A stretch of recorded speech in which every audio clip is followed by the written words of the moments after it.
Welcome to What's Up Wednesday. My name is Craig Mackay, your host. Our show is about the power of meeting in circles with special guests, Wes Paterson and David Restoule. Migizi-Wasaa-Ewaabit, eagle who sees far. The eagle is a symbol of great significance. Soaring to great heights, the eagle can travel between the physical and spiritual world. Although every part of the eagle has separate and significant meanings, the eagle as a whole signifies focus, strength, peace, and leadership. The wings of an eagle symbolize the balance of codependency between females and males, and how each gender must work together in order to achieve harmonious results. I believe this is true in our daily lives as well. I was kayaking with my wife last summer on Lake La Pêche near Ottawa and was blessed with the visit of a huge eagle who flew 20 feet in front of us. So majestic and free. Just us, the eagle, the water, and the trees, like it was hundreds of years ago. I would like to begin today's show by acknowledging the Indigenous people of all the lands that we are on and the waterways we use. While we meet today on a virtual platform, I would like to acknowledge the importance of the lands which we call home, to reaffirm our commitment and responsibility in improving relationships between nations and to improving our own understanding of local Indigenous peoples and their cultures. From coast to coast to coast, we acknowledge the ancestral and unceded territory of all the Inuit, Métis, and First Nations people that call this land home. I would like to begin by acknowledging that the land on which I, as host of What's Up Wednesday, am presenting from is the traditional territory of the Algonquin and Anishinaabe people. The Algonquin peoples have lived on this land since time immemorial. I'm grateful to have the opportunity to present in this territory, to live in this land. It's great to see everyone here today in the virtual world. Thanks once again for joining us. What's Up Wednesday Digital Lunch Series is brought to you by the Institute of Certified Management Consultants of Ontario and in cooperation with the Canadian Association of Management Consultants. Before we jump into today's presentation on the power of meeting in circles, I want to remind everyone that Dwight McCulloch will be presenting a lunchtime series on balanced performance metrics next week, Feb 15, 16, and 17. There's still a few spots open, so avoid the wheels coming off and sign up. Looking far into the future, on April 13th, What's Up Wednesday will be discussing the green economy with our guest speaker, Dr. Yannick Baudouin, Director of Innovation for Ontario and Wellbeing Economies Lead at the David Suzuki Foundation. Next month, on March 9th, What's Up Wednesday will have a panel of female CMC leaders led by Lynn McDonald, Eva Maxwell, Sapna Malhotra, and Marilyn Friedman. They will explore how utilizing feminine leadership characteristics and on being fully ourselves as consultants can help develop the potential of the people in the organizations we work with to help them flourish, to help our clients flourish. International Women's Day is March 8th, so please join our CMC panel next month on March 9th. It's free and it's open to all genders. Also, the CMC virtual conference will be returning, backed by popular demand, and I know the committee on the conference has been doing a lot of work to get ready for the May 31st, June 1st, June 2nd virtual conference. Early bird registration is now open, so save money and sign up soon. If you're a guest today, consider a full-time membership. There are many benefits. To learn more, visit our website at cmc-ontario.ca or cmc-canada.ca and find out how to join and earn your CMC designation. Finally, a few housekeeping rules. Stay on mute, put your questions in the chat. I will go through those questions and ask them during the Q&A portion of the show at 1:15. This show will be recorded and made available on our YouTube channel. Welcome once again to everyone. It's What's Up Wednesday. I'm your host, Craig Mackay. Thanks for being here. We made it through January. We've made it through the pandemic, I hope, and even the lost year of 2021. Where'd it go and what's next? You know, Indigenous Month is coming up in June in Canada. And however, I'm really glad that my two guests are here today. I think a lot of us are still living in a bit of a blur, not sure where the future is heading. We all need to work together to heal and grow together. Today, we will talk about the power of meeting in circles, and we will gain insight and wisdom on how to learn from Indigenous culture and apply the values of that learning experience into lessons that can be shared, taught, and readapted for management consulting approaches to finding business solutions. Wes Paterson is owner of Sedona North in Alberta and president of Paterson Consulting. He's known for his expertise as both a practical and insightful consultant, coach, and trusted advisor. He creates dramatic improvement in performance and productivity for the clients he serves. Individuals, organizations see positive change and improvement immediately upon beginning an engagement with Wes. His results-based focus and pragmatic nature result in organizations increasing their sales and profits, maximizing their ROI, and establishing clear pathways that optimize high performance and strategic execution at all levels. David Restoule is a knowledge keeper. David is Ojibwe, from Dokas First Nation, Nipissing First Nation near Sudbury, North Bay. Now in Alberta Medicine Hat, where he moved in May 2016 to be closer to his 2 grandsons. Lucky guy. David currently works at the Medicine Hat College as the Indigenous Support Specialist. Some people refer to David as an elder. I think he likes to refer to himself as a knowledge keeper. He has worked alongside the Ojibwe elders for more than 14 years. David is also known as the eagle who sees far. He has a passion for history and culture, language, and traditional ways of healing and fire-keeping ceremonies. He is the spirit today behind the power of meeting in circles. Please welcome Wes and David. Thanks, Craig.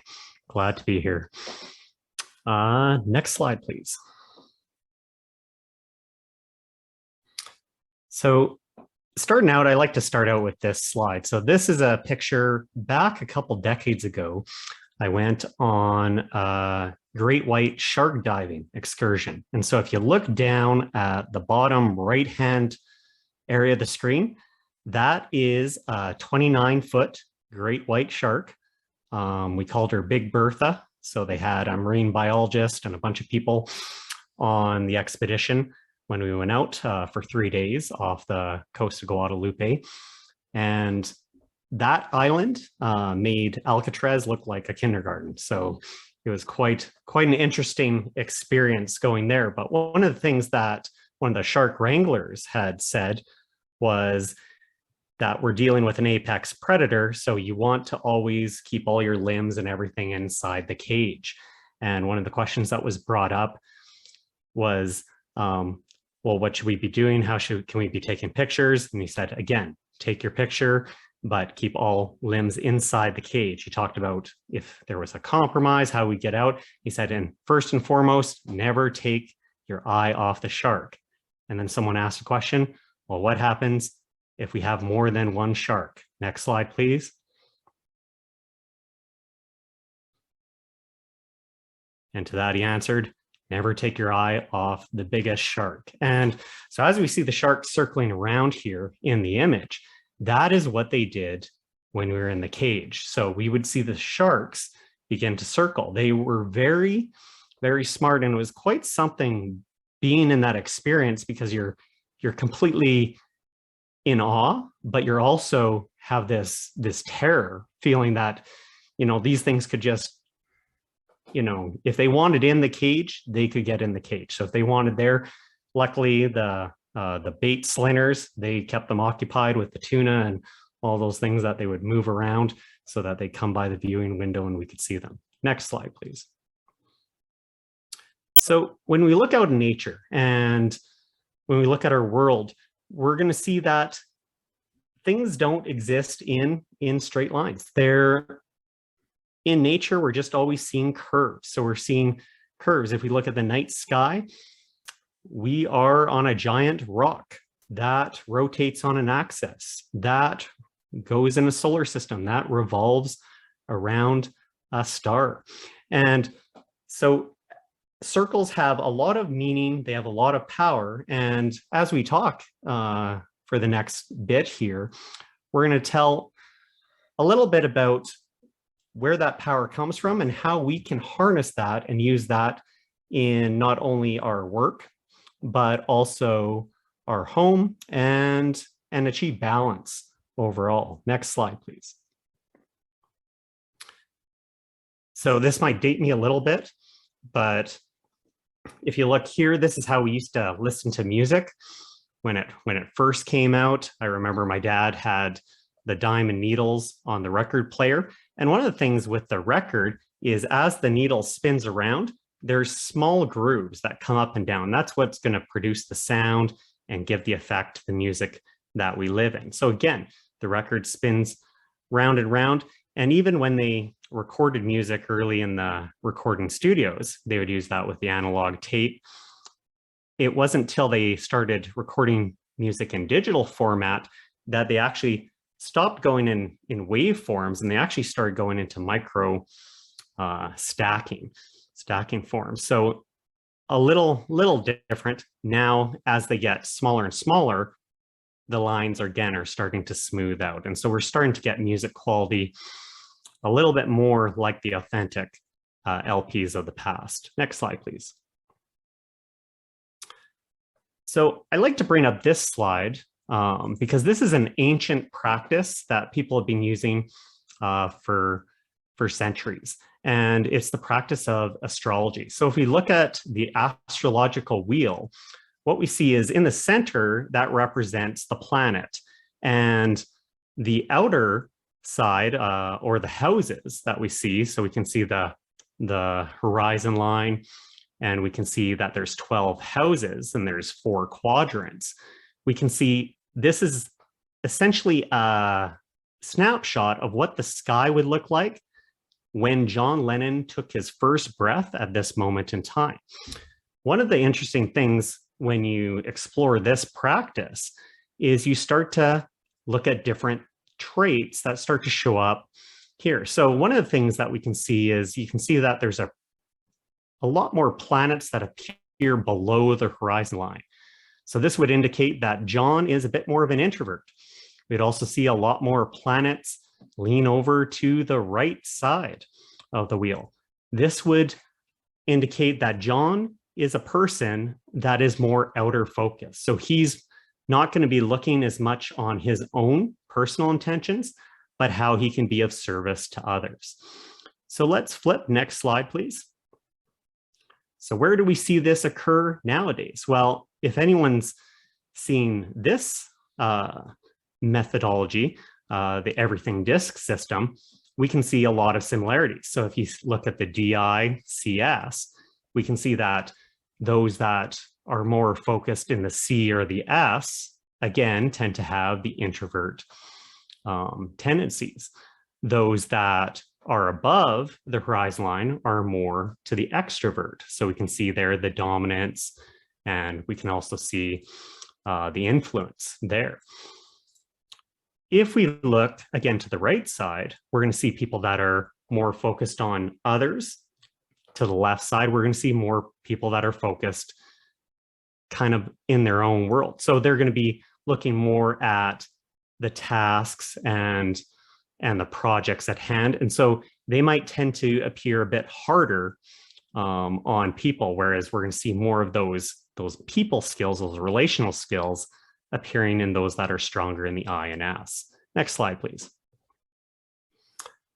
So again, another model that we can see using circles. So throughout psychology, they've been taking the circle concepts and archetypes, the ego, persona, soul image, shadow, or mana personality, but you can see everything is encompassed in the self. So this is Jung's model of the psyche. And so we're all a part of this. Other diagrams that you've seen more modern, if you see the diagrams of the iceberg. So in the iceberg models, they show the part of ourselves that we're showing to the world are the parts that would be lying above the conscious line. And those that are unexplored and maybe even unknown to us and why we do the things we do, those are often falling below the horizon line. Next slide, please. So again, as they say, nothing new under the sun. So everything we can see when we look to the past of how people are using circles, lots of these techniques, these models, these methodologies are being modified, but the essence and the principles still hold true from hundreds and thousands of years ago. Next slide, please. You may have heard of King Arthur and the Knights of the Round Table. So one of the things with this mythological tale is you notice that they're all facing one another. They're sitting at a round table. And when the reason they have this designed is that everyone is an equal. So as they're sitting on this table and they're meeting, you know, the person that is speaking, they would stand, so they would have the attention, but they're all on an equal level with one another. Next slide, please. Modern day stories, we see this in things like the Jedi Council. Next slide, please. Compare this or contrast this to modern boardrooms. When we look at boardrooms set up in this fashion, there's clearly PowerPoints. There's points at the head or at either the head or the back side of the table. And those on the sides are not necessarily seen as being at an equal level. So this works good if we're giving a presentation. So often if we're instructing a course or we're instructing a training session, we may want to set the room up like a U, but if we're going to get more effectiveness in group work, we want to set breakout groups and have them into small circles and then especially when we're breaking into large group, there's going to be a lot more value when we break into a larger circle. Next slide, please. So some of the tips we can look at is to avoid the head of table positions. Circular tables may not always be practical, so we want to seek to balance the space. So if it's not always practical and we are dealing with a square table, maybe we're having one person on each side. If it's a rectangular table, maybe we're having two people on each side. So we're creating that balance, we're keeping that easy. And then a neat thing that you can do as well is you can have standing meetings to start or end the day. And these can be done in a form of a huddle. Next slide, please. So where do we see huddles? You know, in football, in a lot of the sports, we can see this practice. So one of the benefits of having daily huddles is we get to see where everyone's at in the day. Everyone gets a chance to share, everyone can go around, and we can keep it brief. Everyone's on focus. You can also have a huddle at the end of the day, and that's a good way to clear the air. So let's say you're now having that huddle at the end of the day. You're not taking home that gripe or that dispute, and now you're going home and you're complaining about that. So companies that can actively start practicing having, you know, daily morning huddles and then even adding a daily evening huddle can have great success. Next slide, please. So here's a picture of one of the groups where we've done a lot of these practices. So this is a Global 500, Fortune 500 company. It's the largest employer in the city that's just north of us, Brooks, Alberta. And it's a very interesting company that we do work with. So as we've been working with them, this company is the #2 company in terms of food production worldwide. So they're second only to the Swiss Nestle Corporation. And when we started working with them about 5 years ago, we started working in 2 areas. We were working in the area of working with their leadership development, and also quality. So looking at developing the people and developing the systems. And so there's parts where they're coming in to the college and they're doing training, and then they're going back to the plant, to the facility, to the office space, and then they're actually using what they learned. The other neat thing about this is we've utilized these concepts, and one of the concepts is meeting in circles amongst a group where we have representation from 120 different countries worldwide with 80 different languages spoken, 60 different dialects. One of the interesting concepts, and again, it could be a whole talk just going into the work that we've done with them, But one of the really quick ones I'm just going to share with you is the concept of psychological capital. And so that's kind of thinking, if we had a piggy bank, what are we filling up another person's piggy bank, or are we just taking out from that piggy bank? One quick thing that they can do as they're moving throughout the facility, throughout the plant, is they can ask people, how's your PSYCAP today? And that can be done with a thumbs up, or thumbs up, thumbs down, or a so-so. You can move around. It's very quick. So a lot of these quick practical tools are being utilized.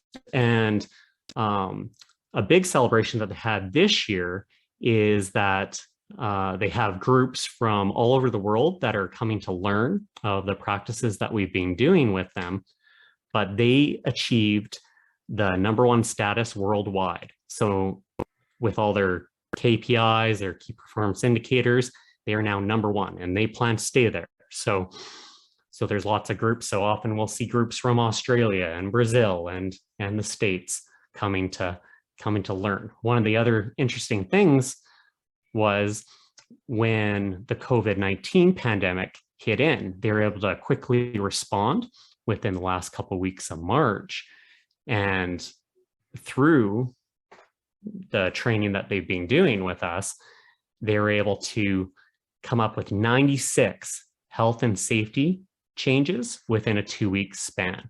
And they started sourcing plexiglass throughout the world. So they quickly, proactively responded. And a lot of what they credit that to was a lot of this foundational learning that they have done throughout the facility. Next slide, please.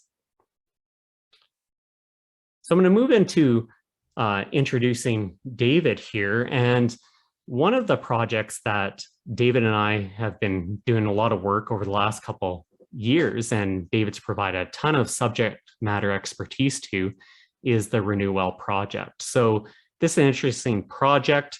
Knock on wood, we're set to do the training portion spring 2022. And this project is, you might have read about it in the Globe and Mail or heard about it on CBC, but they're taking abandoned oil lease sites that right now the farmers aren't getting any benefit from, and they're looking at the potential of turning those into micro solar sites so they can still be reusing that land and being able to use that, tie that into the grid. So very exciting project. And David, I'm gonna pass it over to you. All right, thank you. Good morning, everyone.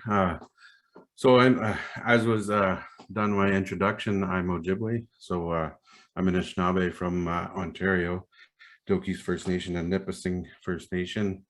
So yeah, I'm here to talk a little bit about the circles in our Indigenous ways. So this is a little bit different than I would like to have, but I wasn't able to switch this some of the places where things are. So in the East, usually I like to have physical there, but they have spiritual there. But it's yellow, it represents the spring. The newborns are just about to come to this world. Tobacco is the medicine of the East.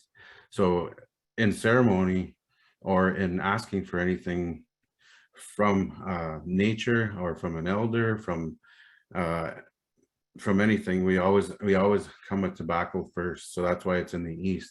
So the sun rises in the East, so that's where everything starts, right? So, and then you continue around the circle, and then in the South is the color red, and it represents summer. Sorry, and some of the trees or some other Indigenous groups may flip those two colors. So it depends on where they got their teachings from. There's diversity within all of Indigenous ways of knowing. So in the South, for my teachings, there's red. The summer represents youth development stage in our life path. They have cedar there. I usually put cedar in the West and sages in the South for myself. And the physical is in the East. In the South, I would usually put that emotional there, which is there. So then in the West, is represented by black or dark blue. You may see medicine wheels with dark blue. So the autumn, adult stage of life, but also we exit from, we come into this world in the east as a little one, and we exit in the west in that way of moving around the circle. And then usually I have cedar in that direction, because you use cedar to wash down the physical form before we bury them. So then what's represented in that side, and my medicine wheel, is usually the mental, which is up in the north on this one, but the mental is represented in that quadrant. And then the north, we have white, so winter, elders, or ancestors, so are represented in the north. And sweetgrass is the correct, the way I learned it, because that's Mother Nature's hair. And then spiritual is what I put in the north, because that's like the spiritual connection. And then all four of those, when you look at the physical in the east, the mental in the west, so we look at ourselves as that wheel in the center that says balance. So in that wheel, we're kind of like a level, and that little, that's our bubble, that's us. So if we're a little bit off on our physical, then our mental, suffers. Or if we're not doing, we're not engaging our mind, then our, it might affect our physical world, right? So the same thing goes with emotional and spiritual. So spiritual may suffer if we're not taking care of our emotions. So if we're bottling our emotions and trying to swallow them instead of dealing with them and feeling them. And how we do that is, connecting to our spiritual ways, whatever beliefs we have, right? So for me, it's, connecting with the ancestors and the creator, or nature, Mother Earth, right? So that's kind of like a small Coles Notes version of the medicine wheel teaching. There's a lot more depth that can go into that. But so next slide, please. So this is a frames from a Sundance. Sorry, I always go there when I see these pictures, because I've done those ceremonies. So this one closest to us is actually the frame of a sweat lodge. So they're all done in circle, and the reason that things in our culture are done in circles is because, like I think Wes mentioned it early in the beginning, that there's no circles there's no straight lines in nature. There is like somewhat straight stuff, and then when something breaks is when there ends up being like straight cuts and rocks and stuff like that, and we call those grandfathers. So in these circles, when we do these ceremonies, that's where we recognize that the power comes from, the power of the circle. When we sit in circle, whether it's in a sharing circle, whether it's in a sweat lodge, and then the far ones that have like a nest looking up in the top are old frames of Sundance lodges, and that nest is representative of an eagle's nest, and the tree in the middle it represents the tree of life. So he gave his life in that ceremony to bring that healing of the Sundance. So during any of those meetings that we have, whether it's meeting in circles for work, if you did a morning break off session, I would just call it a check-in, like, so you do a morning check-in, making sure that things are good or not good, or so, but even just having a quick check-in with everyone, making sure that their emotional state is okay, is a huge safety factor, right? Like, it can help somebody if they're not there in their mind because of emotions, that something's going on. There could be that could evade a major catastrophe if they're on a machine that can really hurt somebody or themselves. So those kind of things are great. But whether we meet in that kind of just a basic circle, or if we meet in a sweat lodge or a Sundance, the same power is there. So in our ways of knowing, when we sit in circle, and I found in this virtual world last year or 2020, when we went all virtual, I did some circles with the students, and the power is still there, even though we're not physically in a circle. because we're spiritual beings, right? So we're able to meet in that virtual space and still imagine it, that we're sitting together in circle, and the power is there, you know. So that's like a little bit of into the reason that we do things in circle, and we all recognize that there's power in that, and everything that I was taught in our indigenous ways is done in circle. Next slide, please.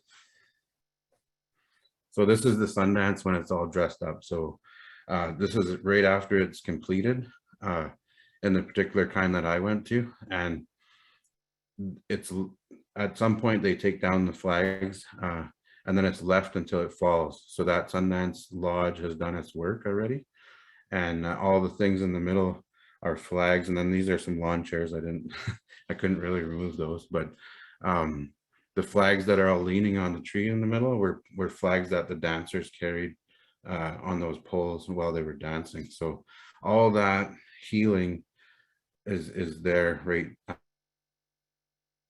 Picture of that Sundance, and there's so much healing that happens at these ceremonies. I have another picture in there about that. So next slide, please. Hopefully, are we freezing up? No? I think we're good. Okay. I just had a note that came up. This is another one, but an older one of a picture of a Sundance from the history. I don't know how old this one is, but I found that online as well. So the other ones are actually pictures of mine. So next slide, please. So here's a picture of a drum. So when we sit and sing our songs, whether it's in person with our personal drum, so we have smaller hand drums that we use for ourselves, but it's built in a circle, and then that hide is from an animal that we usually harvested or was harvested properly, and we use that hide to make the sound of the drum, and that was given to us by our creator, our ancestors, to be able to sing these songs, which helps everyone stay in balance. And when we dance, or when we sing those songs and people dance around, it's always dancing in circle, right? So it's always in a circular fashion. And then sometimes a lot of that healing will happen just by sitting at the drum and singing, so that when we're drumming on that and singing with that drum, the prayers that we want to ask for go automatically up to the creator through this drum. So then next slide, please. So here's a beaded medallion, and a lot of the things that we make, we try and do in circle as well. We might have some straight line stuff, but these little seed beads are actually little seeds. Pre-colonization, they were made out of seeds. Now they probably, I don't know how they would color them. They would color them with some kind of pigment from flowers, from earth, reddish earth. So different ways that they would stain those to make them different colors. But they were making these seed beads pre-colonization, and they're just made, and it's a very beautiful design that's representative of circles. So next slide, please. Oh, what was this? Back to you. You bet. Okay. Yeah, so again, this is just an image of, and we see this a lot in movies. We see this a lot in team sports, where everyone puts that hand in. But what that's doing now is that's adding that element of physical connection. So next slide, please. So one of the things that I did for a while, and they've actually stopped coming to Canada, but for years I worked as a coach for Choices seminars in Calgary. And so this was a personal development, personal empowerment program that ran week long. And one of the practices that we did was the concept of an energy circle. And so I just want to do a brief demonstration for all of you today. So this is called Steve Spangler's energy stick. And I use this with a lot of clients to kind of get a little bit of a point across and show that not everything is seen. So it has no battery, but when I touch the ends, I create the battery. And so if David and I were to hold this on the ends, and now we were to just touch hands. But now if we break hands, we break that connection, and if we connect, so essentially we've created that battery, but that energy is flowing between us, okay? So that's one of the things where the meeting in circle and meeting with your teams in circles, it really does have a power beyond what we're actually physically seeing. Next slide, please. So for all you CMCs out there, I want to throw in the OR. So Kevin introduced this to me years ago when I was doing my standard course, the fundamentals course, and I use it all the time. And this is a great practice that you can use, especially with your meetings, to get the most out of your meetings. So again, looking at the outcome, what's our desired result? What's the agenda? What's the roadmap for achieving the result? What are the roles the stakeholders required to achieve that result? So making sure that all those stakeholders are actually going to be at the meeting. And what are the rules, the norms of behavior to ensure effectiveness and efficiency? So working within business, working within academia, sometimes I've found that there's sometimes people that like to come to meetings, but aren't necessarily vested in the meetings or are using the meetings as a way to avoid work. So when we set up those roles and rules, that agenda and outcomes, and we put that out to the group ahead of time, now everyone has that buy-in. So when everyone comes to the circle, they're all a part of that and they all have a vested interest. Next slide, please. So again, we can see this in habit loops. How are we going to create anything? What are we looking at developing, improving? Okay, so if we look at our routine, well, what's the reward and what's the reminder? And what's the routine and what's the reward and what's the reminder? So again, how we do anything, and as we start doing things consistently over and over again, it becomes effective, it becomes part of the practice. So we're going to attach a blog at the end of the presentation here, and I talk a little bit about a couple of companies and some of the strategies that they've used to help increase work performance, help deal with communication issues with their staff, with their employees, and actually improve return on investment. Next slide, please. So again, meeting in circles, there's just something I love about this image. It's because everyone's smiling. It's funny when we get together, and again, sometimes it's in practice, in physical practice. It can be, a morning huddle could be as little as 2 to 3 minutes. Okay, and then maybe you have a weekly meeting that's 15 minutes. Maybe have a monthly. Now your monthly one, maybe that's a couple hours. Maybe you're doing a quarterly. You're looking at the next quarter. Maybe that's now half a day. Your half year meeting, now maybe you're taking a day, and annually you're taking 2. So again, different lengths of time, but the more we can be consistent with doing the practice, again, it's like anything. The more you do, the more it becomes that habit. Next slide, please. And David spoke again about the virtual world. Well, now we can look at things even coming out like Verbella. And with Verbella, you can actually create your own avatars. So you can go into these virtual worlds in these virtual meeting rooms, and you can arrange the meeting room. We're not quite to the point of the Jedi Council where we can hologram everyone in, but you can create your character and your arms can move around and you can shake hands, and you can almost have that interactive. And so I think we're going to see more and more, especially as we move towards these things like Meta, Web3, all these innovative things that are coming forward. Next slide, please. Even looking at concepts of the brain. So if we look at the neural networks and we look at things like the galaxies, when we look at the galaxies and the star systems and plasma, and then we look down at the microscopic level and we look at all those,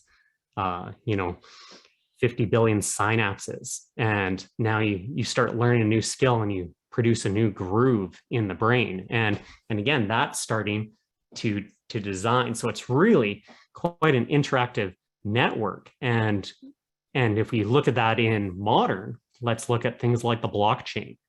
So the blockchain is now that intertwined network. And so we can see this a lot in things coming out, and it really is quite exciting. Next slide, please. And so how we use this in our practice, our business Sedona North, we look at wellness. So we look at not just chasing symptoms, we look at actually getting to the root cause, because if we can find and identify the root cause, then we deal with that cause, what caused that. So just to use an example in terms of health, if someone comes in with a headache, it's not because they have a lack of acetaminophen or aspirin in the body. It's something else that caused that. But what we'll do is we'll take that pill to numb the pain. Well, how often do we do this in businesses and organizations? We just take that pill and we just deal with that symptom, but we're not actually diving down and getting to that root cause. And I think that's something where, as we start meeting and we start sharing, we start doing that practice, we're going to start uncovering that. When we empower employees to do this, now we have eyes all over the environment, at the shop, at the plant, in the field. And now they're going to be more comfortable because it's a regular part of the culture to have this meeting, to have this sharing, that the cost savings are enormous. And again, that can lead to more and more projects as you start uncovering, actually this is an issue and maybe we can look at that. So as consultants, we can look at this in terms of coaching, in terms of value add for our clients. So there's so many possibilities, so much opportunity. And again, simple concepts, but the strategy is to get it consistent, to use it, and to get everyone on board with practice. Next slide, please. All right, if you want to get a hold of me, there's my information up there, Wes Paterson, pattersonconsulting.org, or wes@pattersonconsulting.ca. So yes, if you have any questions, definitely for David and myself, we'll take those now. Well, thank you very much, Wes and David. So many questions I have. One, Wes, I just wanted to ask about the 96 health improvements at the food processing plant that came out of having meeting in circles, which is pretty impressive. What was it like to get the management people at that company to agree with this approach? So sometimes that's a little bit of herding cats. When you're dealing with senior management, it's a little bit of getting that buy-in, but it starts with one. So you get one person buying in, and then you bring another person to the meeting, you bring another person. So it really started as an idea. So a lot of this started as an idea. So we did a pilot for leadership and they started seeing some results.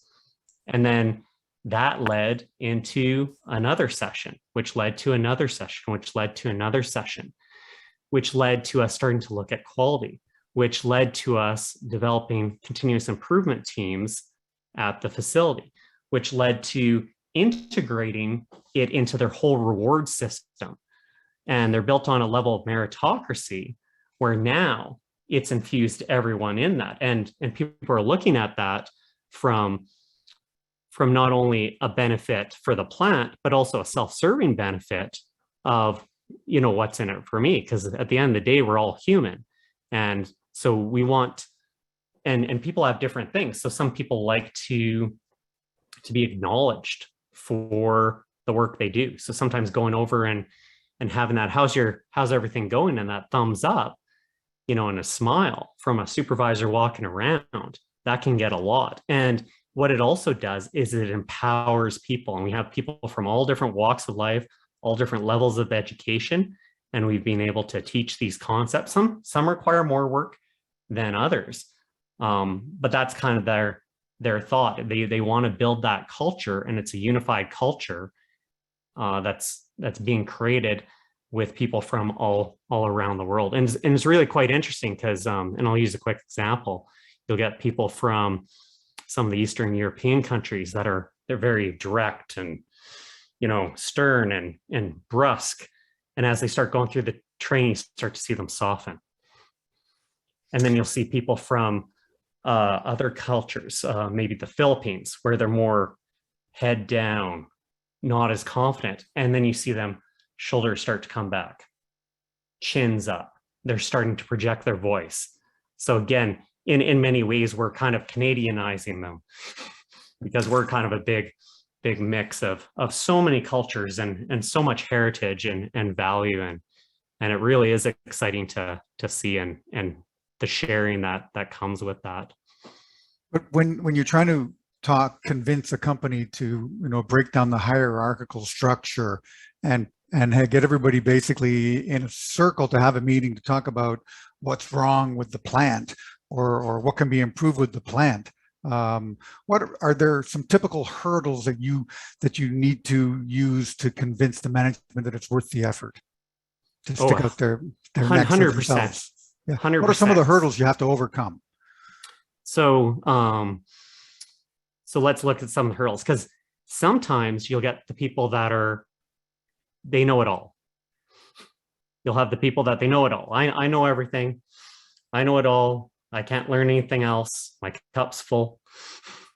I can't learn anything. And so sometimes it's to be a little harsh and kind of when they're saying something and it's incorrect is to be, no, that's not right? So rather than let someone go down the path and here's that way. And what happens, what I find when I'm meeting with is let them come up with the idea themselves.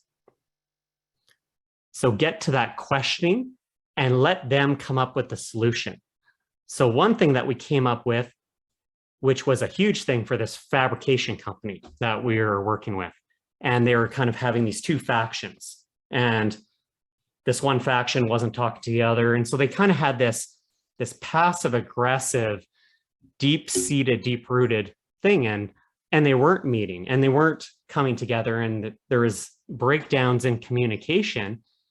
And so we started going through some general training and some stuff on communication. But then as we went through a couple of the processes and some of the group work, we had them go through some of the process, the facilitators leading it. I'm sitting back for about 3 days and saying nothing. So I'm just silent Bob. So sometimes it's just not saying anything. And then finally, when I speak day 3, all of a sudden I have, 40 trades guys and they're all eyes on me. So we've used these practices with people that maybe even haven't had traditional business or managerial frameworks. And so now it's then just asking questions. So what I hear you're saying is this from one side. Okay, and what I hear you're saying is this. So what if we did this? What if we did this? And then you have to have someone of power who's there to be a decision maker. So we had the owner there. So then, Mr. Owner, is that good? Yeah, we're going to move forward with that. And so from that, we established that they agreed to have a daily meeting for 15 minutes. So from that daily meeting of 15 minutes, now it's changed the whole company because they're there. They can go over the health and safety. They can go over the issues. They can go in what the products are coming in. And so some of these solutions, they seem very simplistic, but if you can allow, and through your meeting with the client, if you can allow them to be a part of coming up with that solution, now they're going to have buy-in. I'm going to buy a lot more into the solution that I've had a part in creating. And so I think that is the art of what we do is, again, we have all kinds of methodologies we can pull in, and we can definitely go in and deep dive those. But when we can also allow people to pull those things in, and I learn every time, every client meeting, I'm learning. I always go in there. What am I going to learn? How is this going to improve me? And how can I take those skill sets back to myself, back to my work, back to my other clients? I have a question from Lynn McDonald. and it's for both of you, but I'm going to direct it more at David. There are many efforts now to educate and inform settler culture, the rest of us, on traditional Indigenous teachings, including the practice of circling. Do you see any real momentum gathering based on the current crisis of the planet and need to steady and gather people? And who, what professions and types of institutions are stepping forward to learn and convey this? In your experience. I was gonna start off with, that's a loaded question. It is, yeah. There's a lot there. And I don't speak for all Indigenous, but I see it needing to come from the grassroots. So coming from the Indigenous people or the other workers within an organization. So that's what's happening. For example, at Medicine Hat College.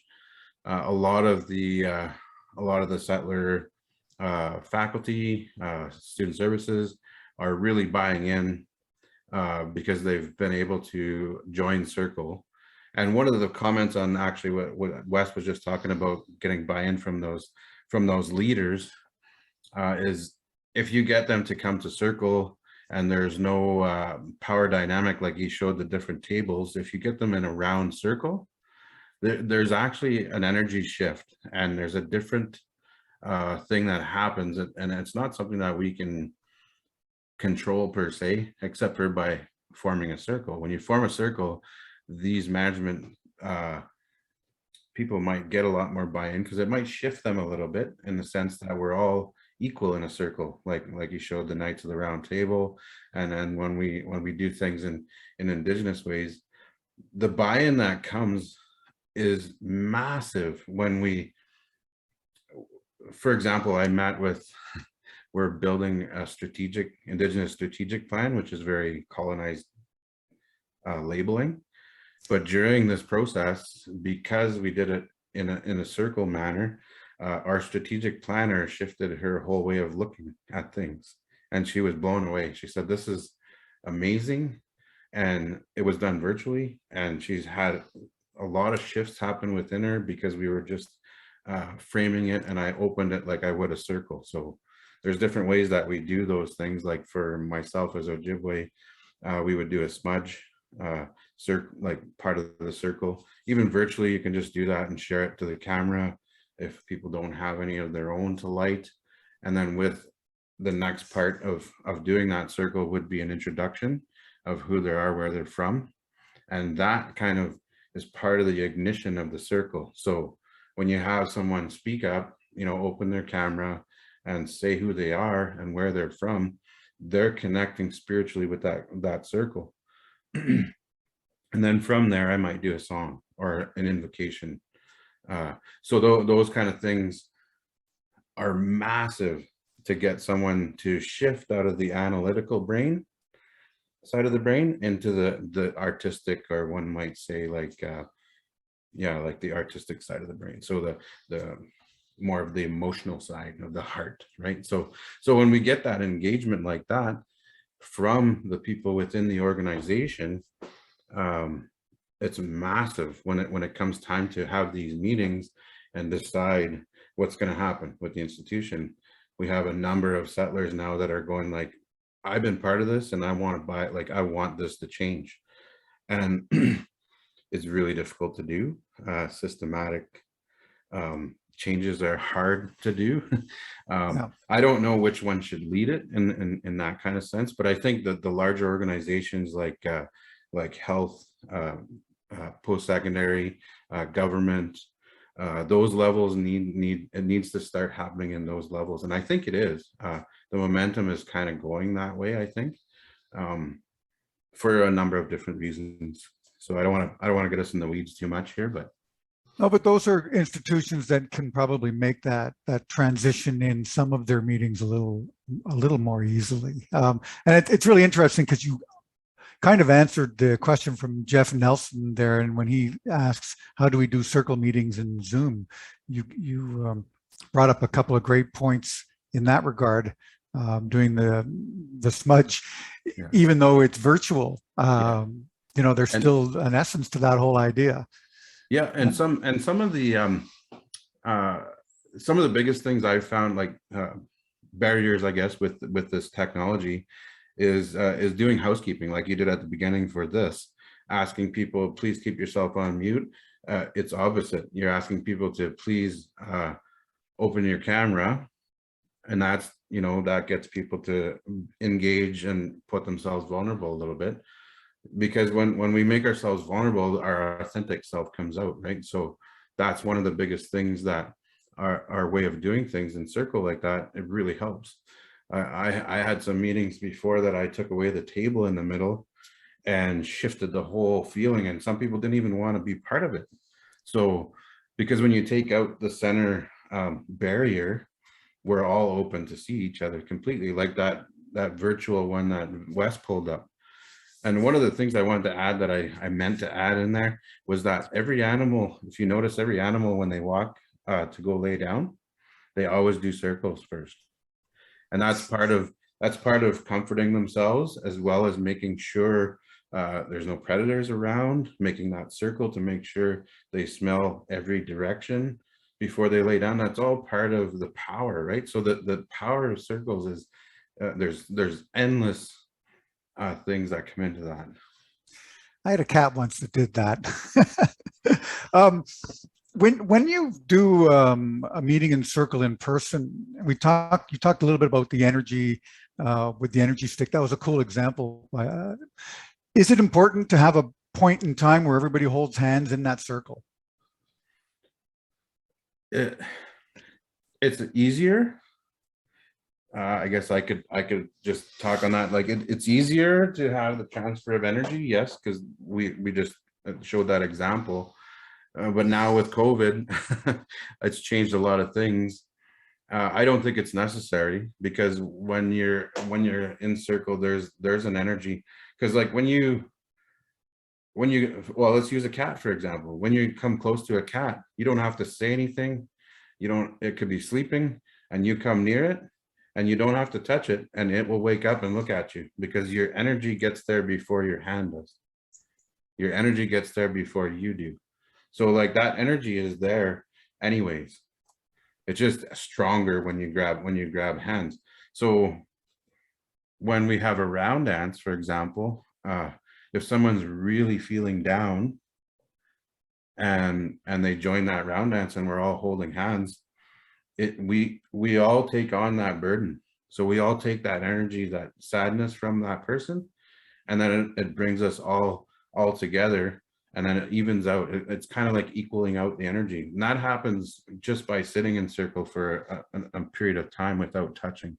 So and at the end, it was really interesting for me to find out that when I opened circle and virtually, I had people messaging me later because I did a presentation for this healing and reconciliation what do you call it? It's a conference that they put on for Journey Towards Healing and Reconciliation. And I did it online. I did a circle. There was over 100 people in the circle.